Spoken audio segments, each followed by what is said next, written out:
आज हम हैं किसान क्रांति गेट पे और बहुत से चीजों की जानकारी मिलती रहती है। प्रशासन किस तरह का व्यवहार करता है, वो यहाँ का हो, वो दिल्ली का हो, वो हरियाणा का हो, वो चंडीगढ़ का हो, तो इसका मतलब ये लगता है कि पूरा का पूरा दिल्ली ही चला रही है।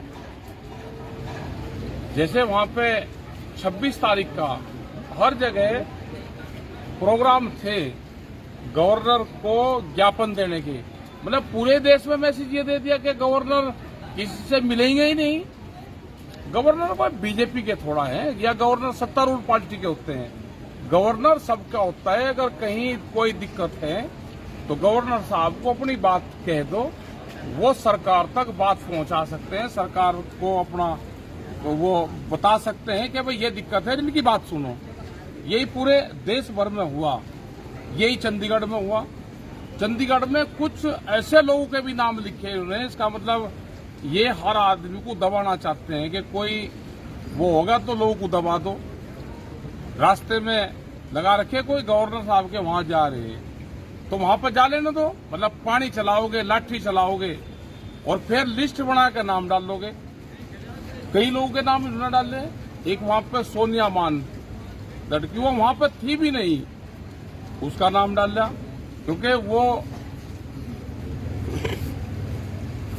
प्रोग्राम करती है। ऐसे लोगों के नाम डालते हैं कि वे कहीं जा ना पावे, पूरे देश में जा ना पावे, सिंगर हैं। उन्होंने किसान आंदोलन के लिए गाने लिखे, उस पर भजन गाए, उसके ऊपर उन्होंने बात कही। एक दूसरा नाम और कौन बाजवा जी वो था, जस बाजवा, वे भी मतलब ऐसे छाट छाट के लोगों के नाम लिखे जा रहे हैं कि जो वहां मौजूद नहीं, उनके भी कहने का अच्छा काम तो हो रहा है, इनके भी लिख दो। और जो और लोग भी थे वहां पे, उन्होंने कोई गलत काम वहां पर नहीं करा। वे गए, गवर्नर हाउस तक वे जाना चाहते थे, पुलिस प्रशासन को रोक रहा। यही हाल उन्होंने दिल्ली में करा। युद्धवीर सिंह उनके साथ में 40-50 लोग, अलग अलग लोगों को उठाया, अलग अलग दिशाओं में 20-20, 30-30 किलोमीटर तक छोड़ा। मतलब गवर्नर से एलजी से बात ना हो जाए, मतलब क्या गवर्नर भी क्या कोई कार्यकर्ता है? उनकी अपनी इंडिपेंडेंट बॉडी है, वो पूर्ण रूप से अपनी बात कह सकते हैं। लेकिन नहीं, ऐसा नहीं हो रहा। ये तो खुल्लम खुल्ला एक तरह से अन्याय है। आपने देखा होगा कि बागपत में आज क्या हुआ। बागपत में ये हुआ कि जो जिला पंचायत का कैंडिडेट वो 300 किलोमीटर दूर, कोई फर्जी महिलाएं जाकर कह रहे जी हम वही हैं, पर्चा कैंसिल।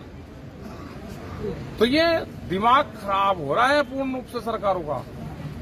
मतलब अधिकारी भी बिल्कुल ऐसा अत्याचार नहीं देखा था कि ऐसा भी अत्याचार हो सकता है। सरकार की सुन तो थी कि थोड़ा बहुत कर देते हैं, लेकिन ये तो सरकार बनने पे पूरा जैसे गुंडाई का लाइसेंस मिल गया हो। जैसे पुलिस प्रशासन इसी काम के लिए आओगे, बिल्कुल सरकारी गुंडा तत्व के हिसाब से आप काम करो। डीएम एसएसपी ऐसे काम कर रहे कि उनकी कोई अपनी सोच ही ना होगी हो, तो ऐसा काम मत करो। अगर आज आप जनता के साथ में खड़े नहीं होंगे तो कल आपके साथ में भी कोई नहीं खड़ा होगा।